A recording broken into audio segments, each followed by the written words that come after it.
आपण आज खरबूज पिकावरती माहिती घेणार आहे, पण तीच खरबूजाची शेती उन्हाळ्यात आपण जी वारंवार करत असतो दिवाळीनंतर, तीच शेती आपण पावसाळ्यात करणार आहे. त्या पावसाळ्यामध्ये काय काय अडचणी येतात, काय कुठल्या व्हरायटी सिलेक्शन करायच्या आणि काही गोष्टी काय करायच्या नाहीत, त्या मी तुम्हाला सर्व पहिल्यांदा सांगणार आहे.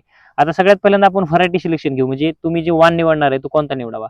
आता खरबूजामध्ये एक मेजर कारण असतं, लोक कलिंगड भरपूर करतात, म्हणजे साधं पीक केल्यानंतर कलिंगडची शेती करायला बऱ्यापैकी साधी असते. पण खरबुजामध्ये काय असतं, थोडंसं आपण कलिंगड केलेलं असावा, कारले दोडकी केलेलं असावं, म्हणजे वेलवर्गीमधला आपल्याला अनुभव असावा, त्याच्यानंतर खरबूज करावं. खरबुजामध्ये मुख्यत्वे एक 3-4 व्हरायट्या चालतात. त्याच्यामध्ये आपण बघू शकतो, तर उन्हाळ्यामध्ये कुंदन असेल किंवा अजून एखादी चंदन वगैरे सागर सीडची व्हरायटी आहे. अजून वेगवेगळ्या कंपन्यांचे मला ज्या नाही त्या व्हरायटी मी सांगणार आहे. कोणाचा काय असा प्रचाराचा काय उद्देश नाही आपला. पण विशेषतः काही व्हरायट्या उन्हाळ्यामध्ये चालणार असतात आणि आता काय जातं की मार्केट बऱ्यापैकी पावसाळ्यात किंवा जे आपण जे म्हणतो आता दिवाळीच्या वेळेस आपल्याकडे पाऊस असतो किंवा उन्हाळ्याच्या अगोदर पण खरबुजाला मार्केट असतं, खानार वर्ग जास्त. जसं की आज रोजी सप्टेंबर महिना संपला, आज ऑक्टोबरची 2 तारीख आहे, तर आज रोजी कलिंगडाचे दर पण वाढलेले आहेत. 8-10 रुपये रेट आहेत. खरबुजाचे रेट आज 30-35 रुपयाच्या दरम्यान रेट आहेत. तर मुद्दा सांगायचा आहे की खरबुजामध्ये प्रॉब्लेम काय असतो, तर देठ सोडायचं, म्हणजे खरबूज हे देठ सोडतं लवकर. म्हणजे कलिंगड कसं, आपलं कलिंगडाचा देठाचं काय मतलब नसतं, खरबुजामध्ये देठ असं घेणं देणं असतं की देठ तुटला किंवा देठ जर खराब झाला तर त्याच्या म्हणजे फंगस आणि काय बॅक्टेरिया काय जन्मतात आणि तो पूर्ण फळ खराब होतं. तर देठ न सोडणाऱ्या व्हरायट्या ह्या पावसाळी सीझन मध्ये करायच्यात. पावसाळी सीझन मध्ये खरबूज तसं बऱ्यापैकी अवघडच राहतं, म्हणजे त्याला पूर्ण निचऱ्याची जमीन पाहिजे. म्हणजे हे बघू शकता तुम्ही, पाऊस पडलेला आहे, रात्री पाऊस पडलेला आहे, काल 1 तारखेचा 1 ऑगस्ट म्हणजे 1 ऑक्टोबरचा पाऊस झालेला आहे आणि पूर्ण सगळं बेड खडेल जमीन आहे, की पूर्ण बेड लगेचच मोकळा झाला. आपण इथं फवारणी करू शकतो किंवा अगदी सहज चालू शकतो, आपल्या चपलीला पेंड पण लागणार नाही, अशा अवस्थेतली जमीन पाहिजे.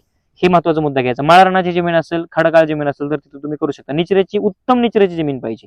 तिथं अजिबात चिखल किंवा काळी रान जास्त असेल तर ती जमीन चालणार नाहीये. एक महत्वाचा मुद्दा अजून येतो की आपण जे बेड प्रिपरेशन करणार आहे त्यावेळेस आपल्या जमिनीमध्ये आर्द्रता किंवा जो ओलावा आहे तो खूपच कमी असावा, जेणेकरून बेड प्रिपरेशन आपल्याला करता येईल, व्यवस्थित मल्चिंग हाताळता येईल. आणि क्रॉप कव्हरची विशेष गरज मी त्यानंतर तुम्हाला सांगणार आहे. क्रॉप पहिल्यांदा साध्या प्रकारे असे बेड काढून घ्यायचे आणि त्याच्यानंतर खतं टाकायची. खतं टाकल्यानंतर हे मिक्सिंग होण्यासाठी रोटावेटर बघतोय आपण, रोटावेटर असं मारून घ्यायचं. मध्ये पण आता काय की बेड प्रिपरेशन तुमचं झालं पाहिजे. बेड हे आपलं दक्षिण आणि उत्तर असे झालं पाहिजे. दोन्ही बाजूला बेड का असावेत, तर ही वेली बघा, आता हे वेली इकडं पश्चिमेकडे वाढली आणि इकडं पूर्वेकडे वाढली.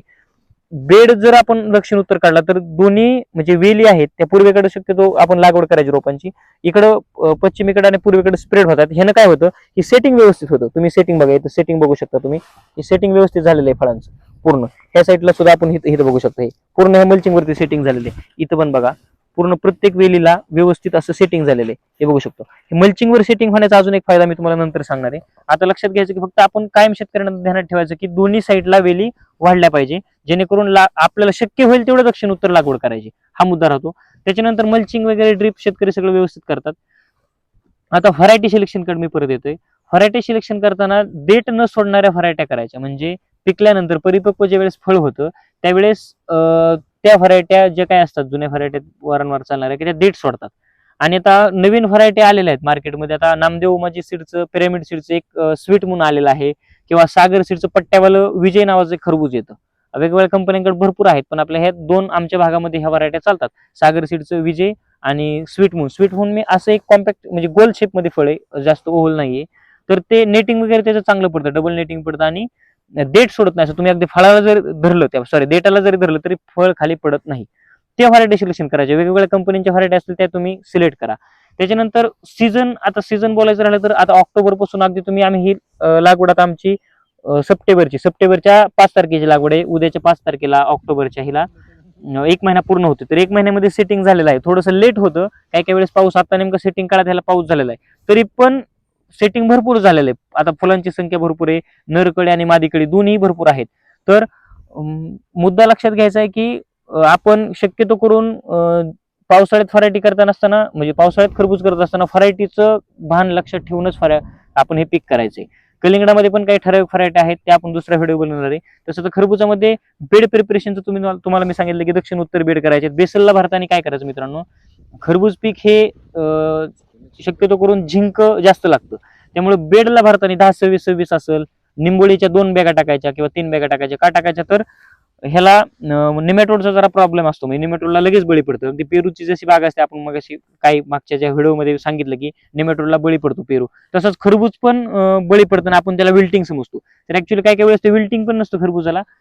आता मी विल्टिंग पण काय येतं ते पण पुढच्या भागात सांगणार आहे. लिंबोळी 2 बॅगा, 10-20 एक 2 बॅगा, पोटॅश एखादी बॅग आणि झिंक 10 ते 15 किलो टाकायचं.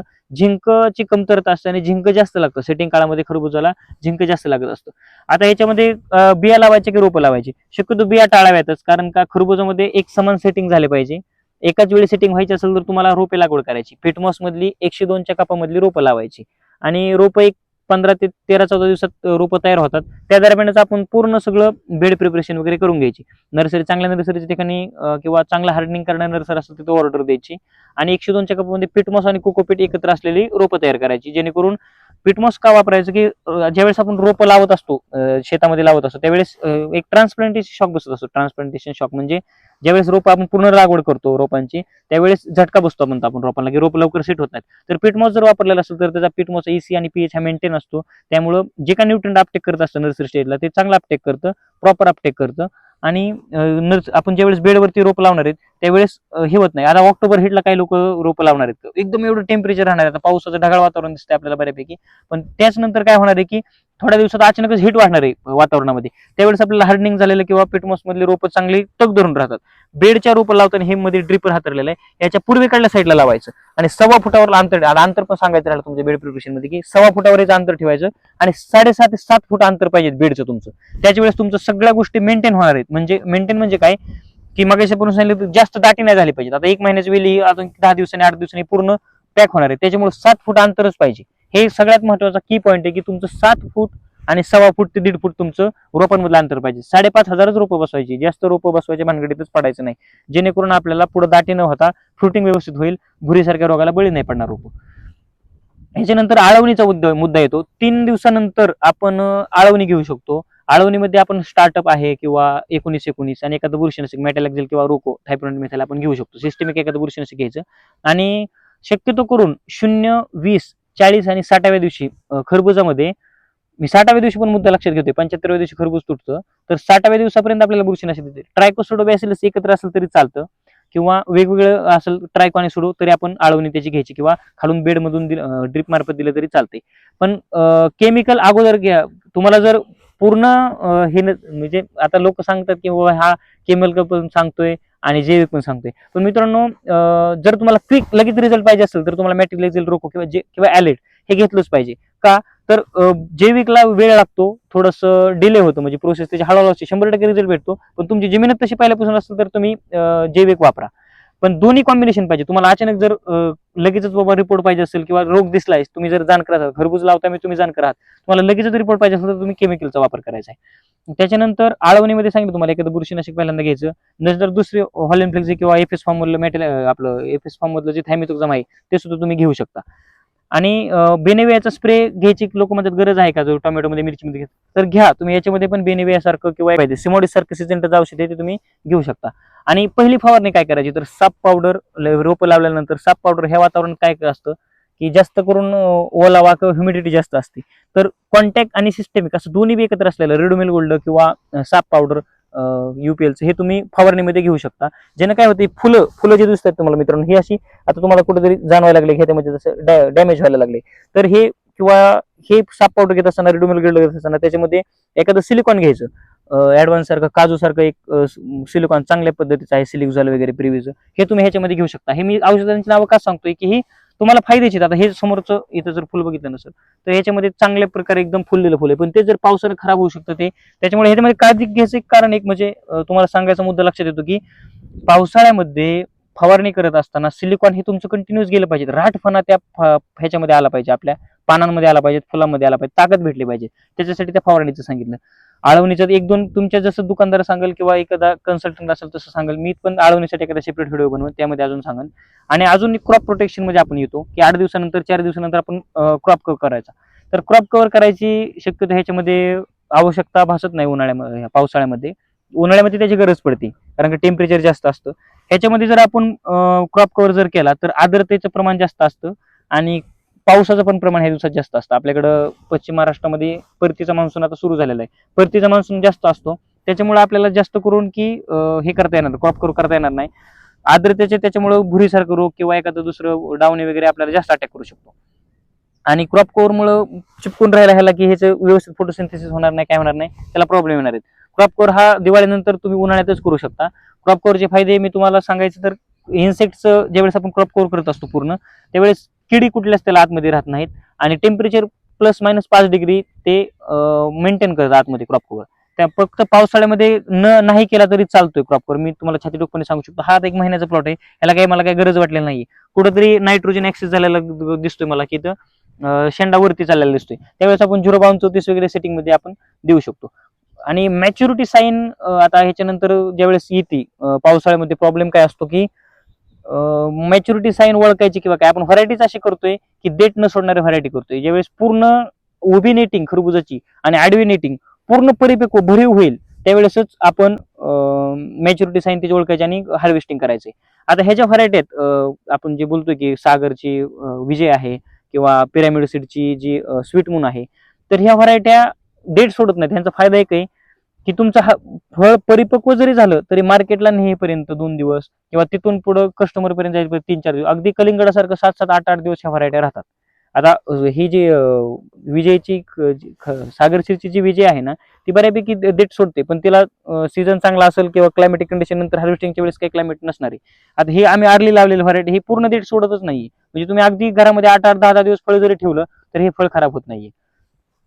आणि एक मुद्दा अजून लक्षात येतो की ह्याचं मार्केट कुठे, तर ह्या व्हरायटी आहेत ना, तर ह्या पुणे मार्केटला सगळ्यात जास्त चालतात, बारामती मार्केटला चालतात, सोलापूर मार्केटला काही थोड्या बहुत चालतात आणि मुंबई मार्केटला जास्त बऱ्यापैकी खरबूज गेलं जातं.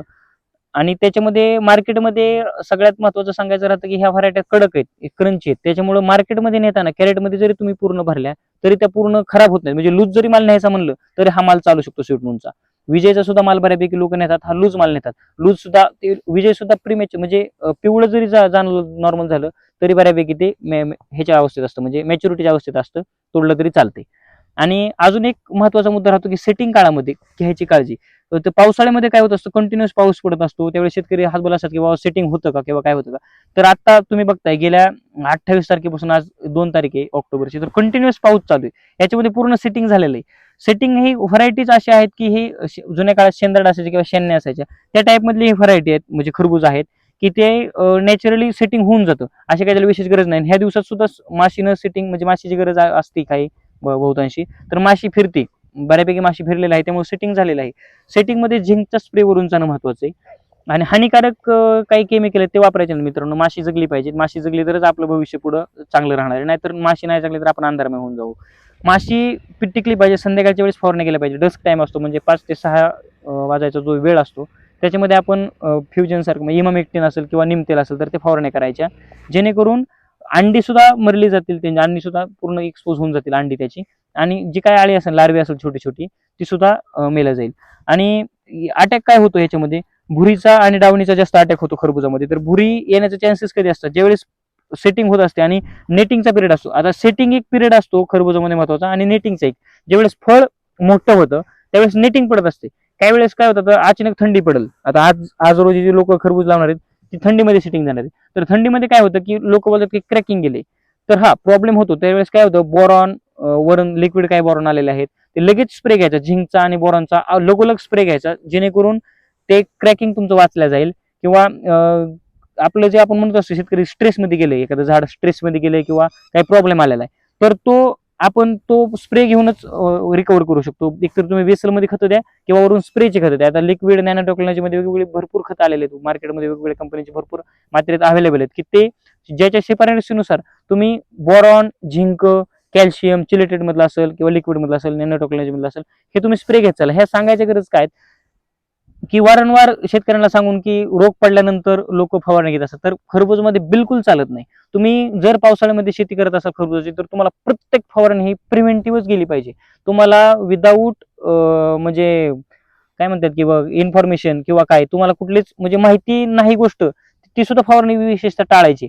एखादी गोष्ट तुम्हाला माहित नसेल, रोगच माहित नसेल, तर ती शक्यतो तुम्ही मग ती शेती नाही केलेली बरी. तुम्हाला अगोदर माहित असतील ह्याच्याबद्दल काही गोष्टी ज्ञात असतील तरच त्या तुम्ही गोष्टी करा. आता अजून एक मुद्दा एक राहतो की पेऱ्यातलं अंतर. बरेच जण सांगतात की बाबा पावसाळ्यामध्ये तुमचं पेऱ्यातलं अंतर वाढतं. हे इथं बघा तुम्ही, हे पेऱ्यातलं अंतर मेंटेन आहे. एक आता अजून मुद्दा एक राहिला की हे तिसऱ्या चौथ्या पेऱ्याला सेटिंग आहे बघा तुमचं. 3 ते 4 पेऱ्याला तुमचं सेटिंग झालेलं पाहिजे. इथं बघा, हा पहिला पेरा, हा दुसरा पेरा, हा तिसरा पेरा आणि हा चौथा पेरा. चौथ्या पेराला इथं फ्रूट सेट होते बघा. आणि इथं पण बघा, इथं पहिला पेरा, दुसरा पेरा, तिसरा पेरा आणि चौथ्या पेराला इथं फ्रूट, चौथ्या ते पाचव्या पेराला, 4 ते 5व्या पेराला तुमचं फ्रूट सेट झालेलाच पाहिजे. आणि हे अंतर तुमचं 4 ते 5 बोट पाहिजे. हे जे तुम्ही बघताय ना, 4 ते 5 बोटच तुमचं अंतर पाहिजे पेऱ्यातलं. 5 ते 6 बोट जास्तीत जास्त. तुमचं जर नायट्रोजन एक्सेस झाला मित्रांनो, आणि नायट्रोजन जर जास्त झाला, नत्राचं प्रमाण जर जास्त झालं, तर तुमचं सेटिंगच होत नाही किंवा फ्रूट ड्रॉपिंग होतं. आता ह्याच्यामध्ये फ्रूट ड्रॉपिंग झालेलं नाही, आपल्याला दिसायला तुम्हाला दाखवायला नाही. पण नायट्रोजन जास्त झालं तर नायट्रोजन एक्सेसमुळे फ्रूट ड्रॉपिंग जास्त होतं. मग तुमचा जमिनीतलं नायट्रोजन असेल किंवा तुमच्या हवेमध्ये पण आता जास्त नायट्रोजन ऍक्सेस करत असतं झाड. तर मुद्दा लक्षात घ्यायचा की 52-34 असेल किंवा 14-14 तुम्ही बेसला भरू शकता. तुमची जमीन जर जास्त ताकदवान असेल, काळी जमीन असेल, तर त्यामध्ये तुम्ही 14-14 जर दिलं कोरोमंडलचं, तर ते पण चांगलं काम करतं की मेंटेन ठेवतं तुमच्या बऱ्याच गोष्टी, फ्रुटिंगला पण मदत करतं. आणि शक्यतो करून 13-40, 19-19 एकदा द्यायचं, 12-61 एकदा द्यायचं. एकदाच सांगतोय मी, मुद्दा लक्षात घ्या. किंवा लिक्विड डीएपी असेल, आयजीएल सारख्या एखाद्या कंपनीचं लिक्विड डीएपी येतं, ते दिलं तरी चालतं, एकदाच द्यायचं. याच्यामध्ये काय होतं की 19-19, 12-61ची जास्त मात्रा द्यायची आवश्यकता नाही. 13-40-13 किंवा इतर मायक्रोन्यूट्रन मिलांसारखं असेल किंवा एखाद्या लिक्विड मधलं मायक्रोन्यूट्रन असेल, जीए बेस, ते देऊन तुम्ही क्रॉप कव्हर करायचं आहे. आता अजून एक मुद्दा लक्षात, लोक सांगतात की बाबा जीएची वगैरे गरज आहे का, तर जीए वगैरे तुमच्या आवश्यकतेनुसार तुमच्या झाडाची कंडिशन बघून तुम्ही द्या. तुम्हाला झाड काय बोलतंय हे कळालं पाहिजे, तरच तुम्ही खरबूजच्या पिकाकडे वळा किंवा पावसाळ्यातल्या खरबूज शेतीकडे वळा. अजून बरेचसे मुद्दे आहेत. आता काही लोक बरंच सांगत असतात की शक्यच होत नाही खरबुजाची शेती किंवा काय. तुम्ही बेडचं अंतर मेंटेन ठेवलं, तुम्ही ठराविक व्हरायटी सिलेक्शन केल्या, तुम्ही न्यूट्रिएंटचं मॅनेजमेंट केलं, तर काही प्रॉब्लेम येत नाही. आज रोजी 35 रुपये मार्केट आहे, भविष्यात ते 40 रुपयापर्यंत सुद्धा जातं. आणि 25+ मार्केट राहतं खरबुजाला बऱ्यापैकी या दिवसामध्ये. आणि मार्केटचं झालं, आता मुद्दा येतो उत्पादनाचा.